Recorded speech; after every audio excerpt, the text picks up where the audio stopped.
Hi, welcome everyone. So sorry about the delay. Without further ado, please help me give a warm welcome to Sergei. Thank you very much. Thanks for having me here. Let me share the presentation just a moment. Yep. So today I will be talking about a statistical problem, which is detecting regime shifts in time series. And this talk will be more about the mathematics of it and the methods that help to solve this problem, and a bit less about the engineering side. But we will discuss the core ideas, and we will look at how it may work actually, and what is the algorithm that can solve this problem. So to start, I think it's worth actually saying what exactly that problem is. So this is the problem of identifying times when the probability distribution of a stochastic process changes somehow. So here are several examples what that may involve. For example, that may involve a change in the average value of a stochastic process, which is a sequence of random variables time indexed, or it can involve a change in their variance. For example, if we are talking about stock prices, the variance is also known as volatility. So while the average stays the same, if the variance changes, it means still that the underlying distribution that produces our samples becomes different. Or it can be something like completely unrelated to typical characteristics of probability distributions, such as average and variance, and mean actually the change in the frequency of our stochastic process. So what are the applications? Well, the applications are quite common applications are quite important and involve and include like anomaly detection problems when among some data, among some observations that we obtain online, we need to find something that actually doesn't belong to the base distribution. For example, that may be like spam filtering. The other example would be like quality control tasks, which is in a sense the opposite when we are interested in controlling the quality of some process that produces something that have some characteristics, and we are trying to keep like the quality, the range within which we have our measurements in line with requirements.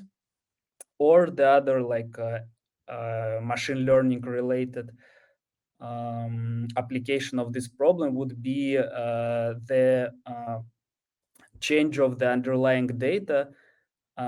In that case, usually the distribution of arriving samples is compared against the distribution of the data that was used to train our model, and a change may indicate that it is worth retraining the model with additional data. So those are several examples of this problem. And let's take a look at how it can be solved.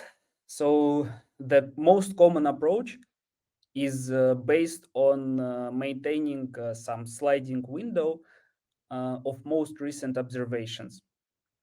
So each time when we get a new observation, we just drop the earliest one that is currently within our sliding window and add it to it.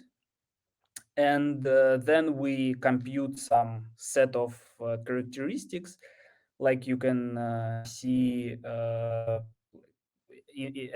the first slide. Such characteristics are usually average or variance or some other like random variables related statistic. And then these characteristics based on the sliding window are compared against those on our, within computed for the base sample against which we are trying to detect the shift, to detect the change. And the questions that are usually related to this algorithm are those that are about the parameters of this algorithm, like window size, decision threshold, and so on. If some parametric approach is selected for computation of the characteristics, then usually those parameters have to be estimated as well for the algorithm to work well. But what we don't have if we follow the common approach is that usually when we choose a predetermined set of characteristics, a predetermined set of measurements that we make based on the sliding window that we maintain, we are expecting to see some predetermined given changes, like the change in average or the change in variance. But what do we do if we want to detect arbitrary changes, like those that cannot be narrowed down to being from some family of some bounded family of what we actually can detect? So in that case, I will introduce the following concept that allows you to compare distribution while picking up the whole distribution itself instead of just some characteristics of it. And that concept that helps is what helps to do it is statistical distance. So what is it? It's actually some way of quantifying dissimilarity between distributions, and the one that is most commonly used is the Kullback-Leibler distance. In at least in continuous case, in discrete case, the Pearson distance is also used quite often, and those metrics allow you to compare two arbitrary distributions and to find any potential difference within their between their probability density functions. So here you can see the formulas, and usually in practice, given that we don't have actual probability density functions, we use some sample-based estimations such as histograms or another approach that we will cover shortly. And then after we build density estimations, we just plug them into the formulas that you can see on this slide and obtain so-called like plug-in estimates based on the samples that we have. So just to clarify, the one of the sample is the sample of the observations that are falling into the sliding window, the current state of the sliding window. and the other is the previous data that we consider to be homogeneous. And usually in practice, that means that it is the data that is collected after the previously detected change point happened. So how to estimate density functions? The first approach that is quite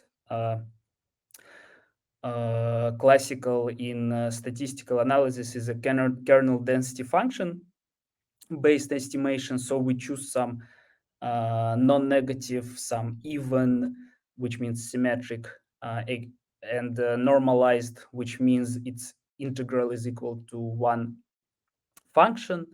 And this kernel function is used to build estimates of probability density within for some point based on the formula that you can see here. But in reality, it's super simple. Maybe it looks a bit harder. For example, if you take a uniform kernel, which is the red rectangle on the picture that you can see, it basically means that we just count the number of observations that fall into the window of width equal to 2h around point x, and then divided by the total number of points n of this within the sample, and the kernel width. So this is basically the approach in which the parameter of the algorithm is h. So if you take larger h, you obtain more smooth estimations. If you take smaller h, you obtain some like noisy estimations.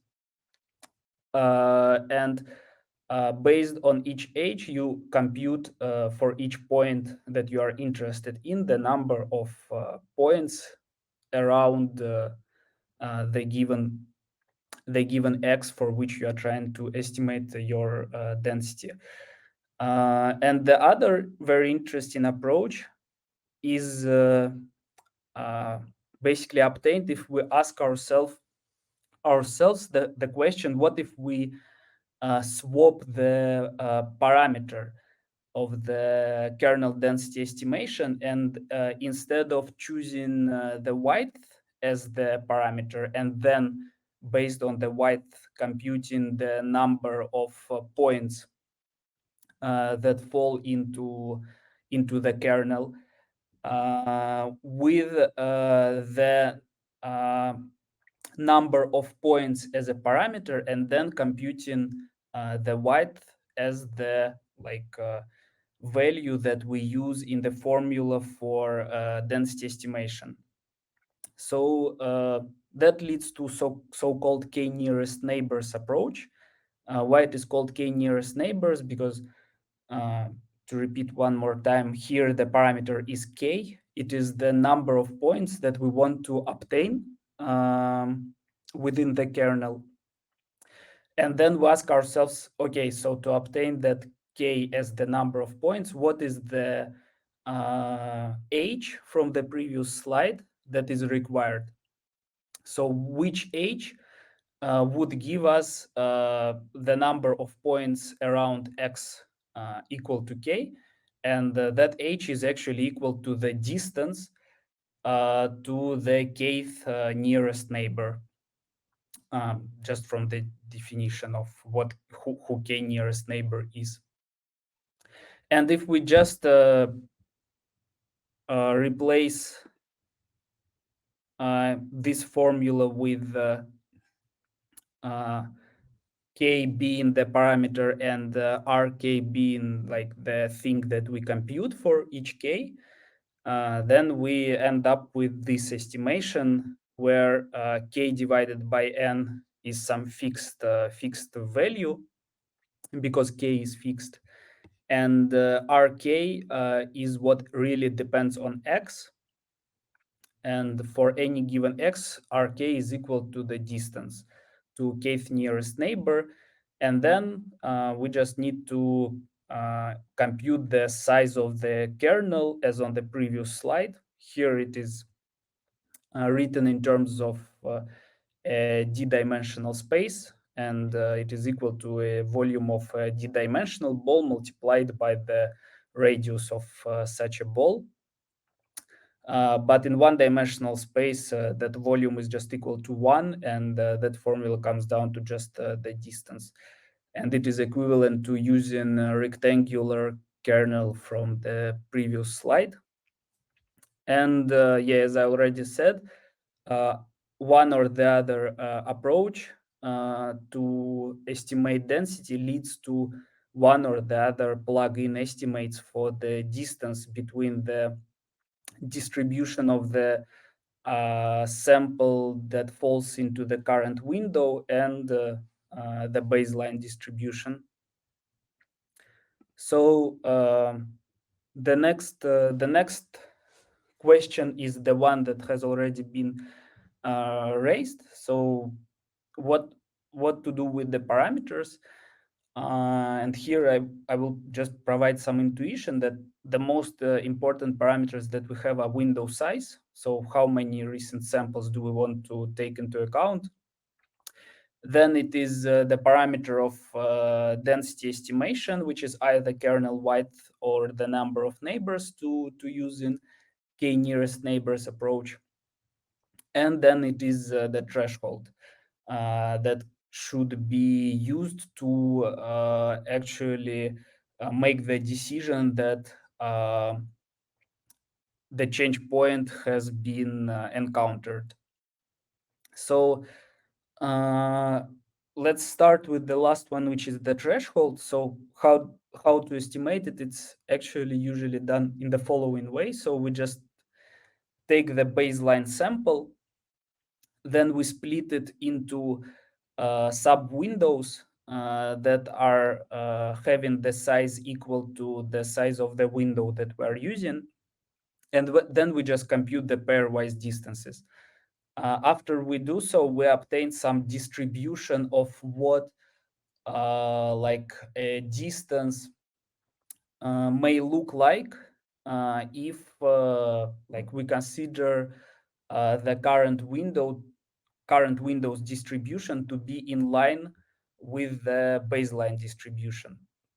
So that's a typical bootstrapping approach, and such a distribution can be used to determine a quantile that should be exceeded, so that we consider that the distance is too large to be like in line with the based observations that we encountered after the previous change point. Uh, that's like pure statistical estimation, and can be done independently of what is the approach and what is the metric actually that you use. The other two parameters of the distributions are actually related to so-called trade-off between the sensitivity and the number of false alerts.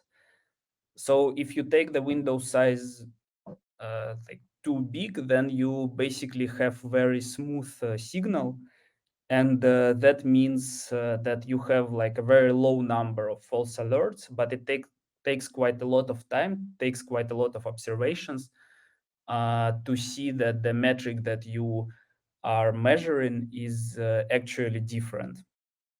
And the same is with kernel width, or the number of neighbors. The larger the parameter, the more smooth your estimation of density function is. So the less sensitive you are to some estimations that are out of line with the base distribution. And how to solve this? Usually this is solved on a case-by-case basis. and depends on what is more important to you, and what is like more painful in a sense. Sometimes it's not that bad to have a lot of false alerts because they can be filtered out by another system. But it is very important to pick up changes as quickly as possible. Uh, and sometimes the situation is the opposite, and you don't care really much about being quick, and it's even okay to calculate the fact that the change point encountered retrospectively, but you don't want to have a lot of noise to deal with. And yeah, that depends really on the task that you are solving on a case by case basis. And uh, to summarize, so what we discussed a model-free method. Here, model-free means that we didn't make any assumptions about the distributions of the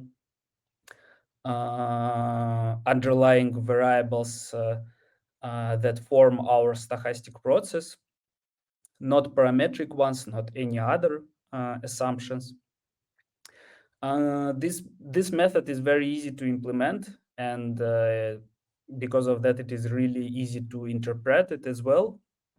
It also works fast, and the other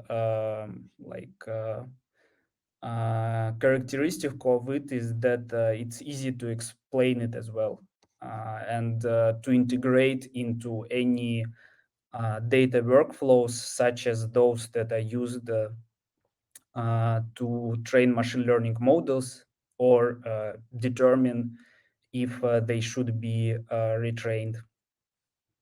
So I think that's all from my side. Thank you very much again for having me and for listening.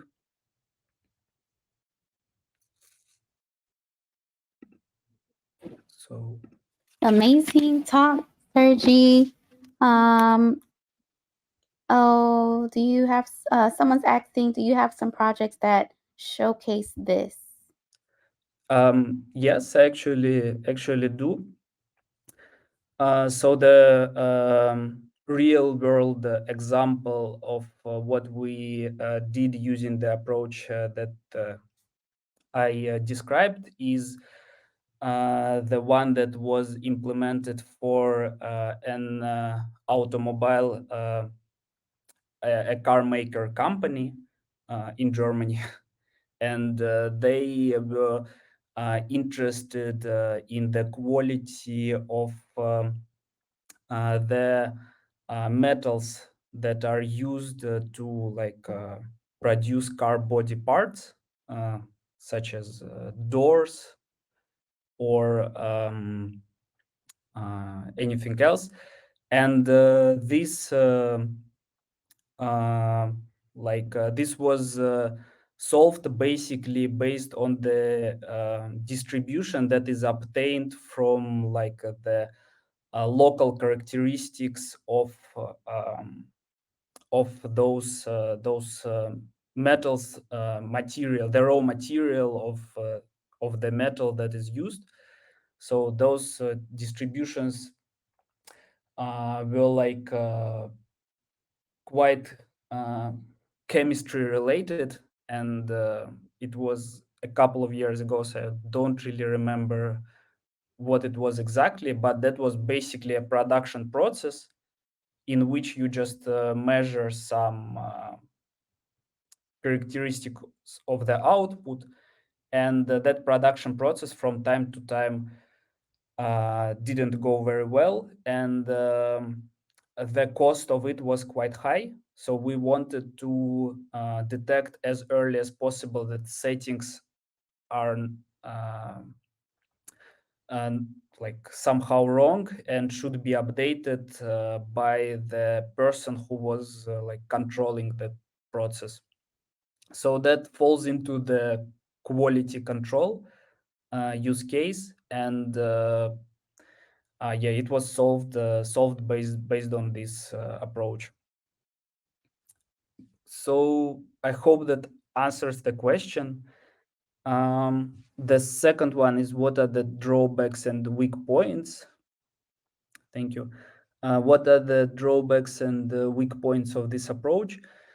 So I think that the main drawback and the weak point is that density function estimation is actually very hard, and compared to just average computation, and usually requires a lot of samples, again, compared to just average calculation. So for example, on one of the first slides, just a second.